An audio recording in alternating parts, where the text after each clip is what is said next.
Channel Murtadin perlu tahu ini. Sharing ke-56 dengan topik mengenal Allah orang Kristen. Mengenal Allah orang Kristen. Bapak, Ibu, saudara-saudari sekalian, Shalom, salam damai sejahtera. Apa beda Allah orang Kristen dengan Allah yang lain? Mari kita bahas seperti apa Allah orang Kristen itu. Topik ini sudah pernah kita bahas di video yang lalu, tapi guna melayani kebutuhan para penonton akan penjelasan yang singkat dan fokus, supaya para penonton lebih tahan menonton sampai bahasan ini tamat, tinggi retensinya, Mbah akan bahas secara berseri, ke-1, ke-2, ke-3, dan seterusnya dalam video-video pendek tapi padat. Keberadaan Allah orang Kristen adalah Bapa, Anak, dan Roh Kudus. Semuanya di dalam wujud roh. Yohanes 4:23, inilah keberadaan Allah. Jadi, jangan dijumlah.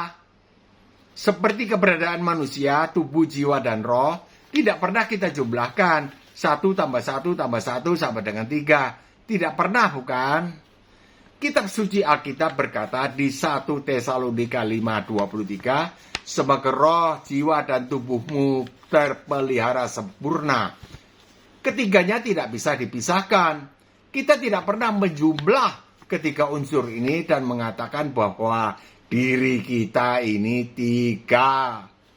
Kita adalah satu manusia dengan keberadaan 3 unsur, tubuh, jiwa, dan roh. Itu keberadaan kita. Jika tangan kita terjepit pintu, maka tubuh kita yang sakit. Jika kita dihina orang, maka jiwa kita yang sakit. Kita sebut sakit hati. Jika kita meninggal dunia, maka roh dan jiwa kita meninggalkan tubuh kita.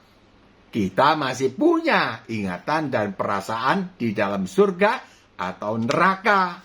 Ya, harap saja kita di surga kan. Semuanya. Lukas 16 ayat 23. Jika salah satu unsur ini dihilangkan, maka hilanglah keberadaan kita sebagai manusia normal.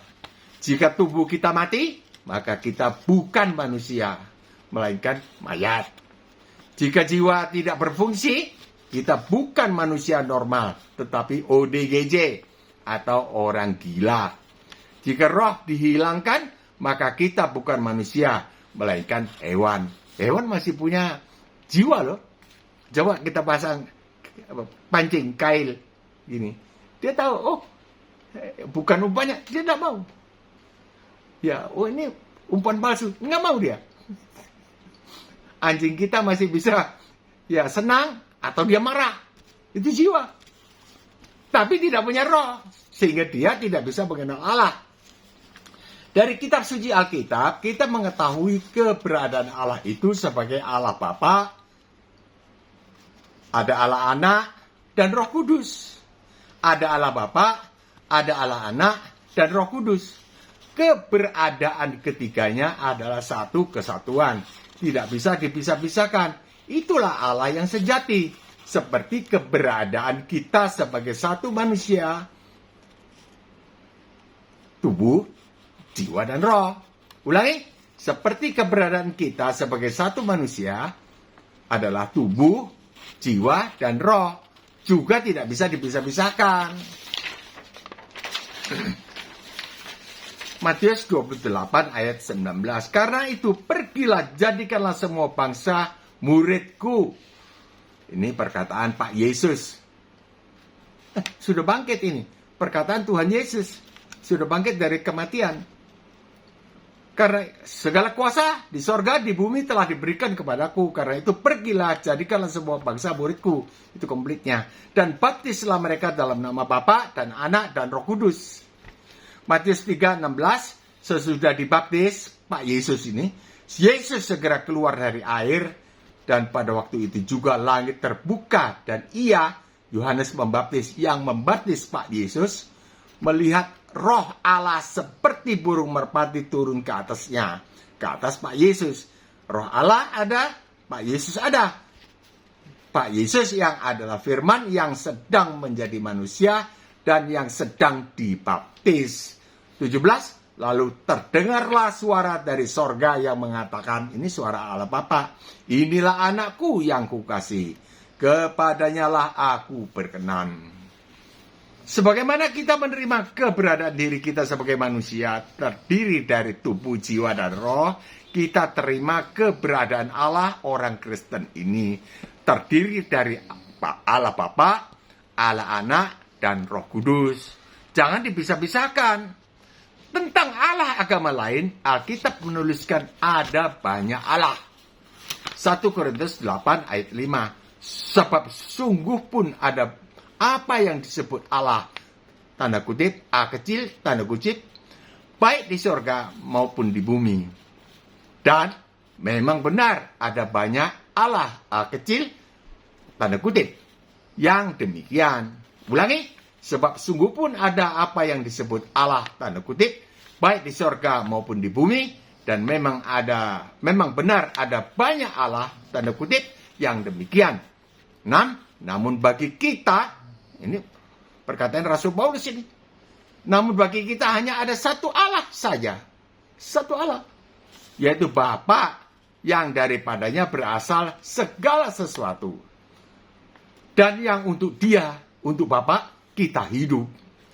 Dan satu Tuhan saja, yaitu Yesus Kristus, yang olehnya segala sesuatu telah dijadikan.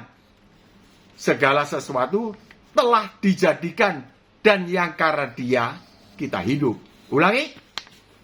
Dan satu Tuhan saja, yaitu Yesus Kristus, yang oleh Yesus Kristus segala sesuatu telah dijadikan, dan yang karena Yesus Kristus kita hidup.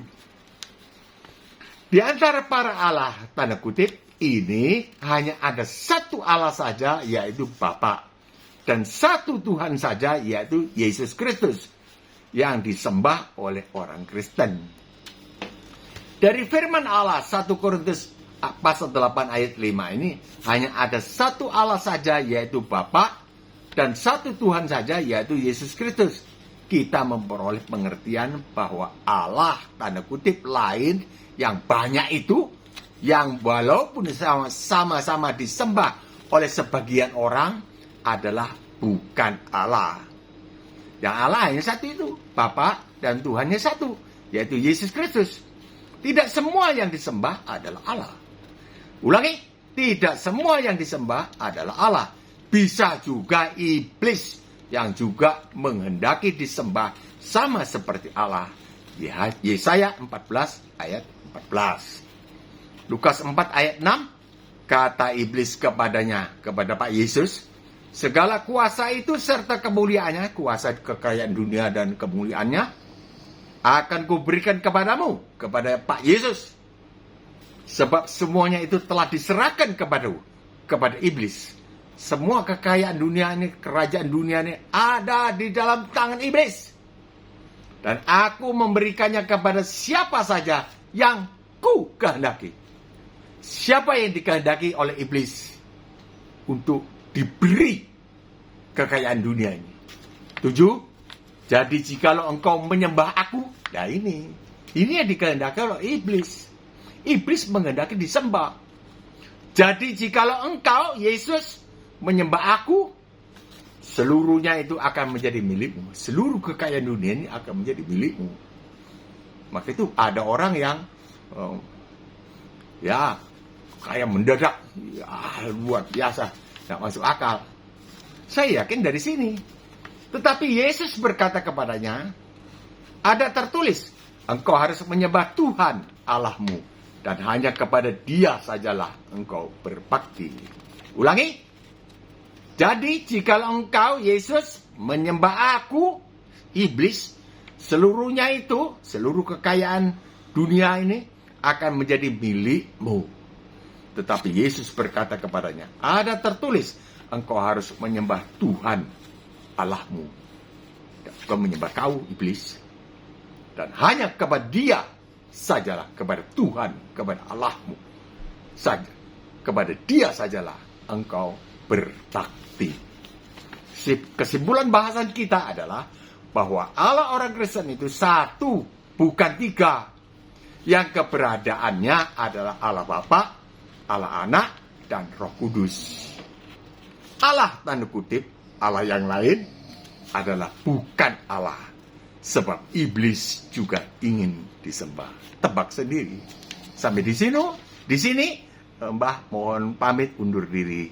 Kiranya turunlah segala berkat rohani dan jasmani, serta ekonomi berkecukupan dari sorga dilimpahkan kepada para penonton video ini serta keluarganya dalam nama Tuhan Yesus Kristus. Amin. Jika berkenan berlangganan, tekanlah subscribe.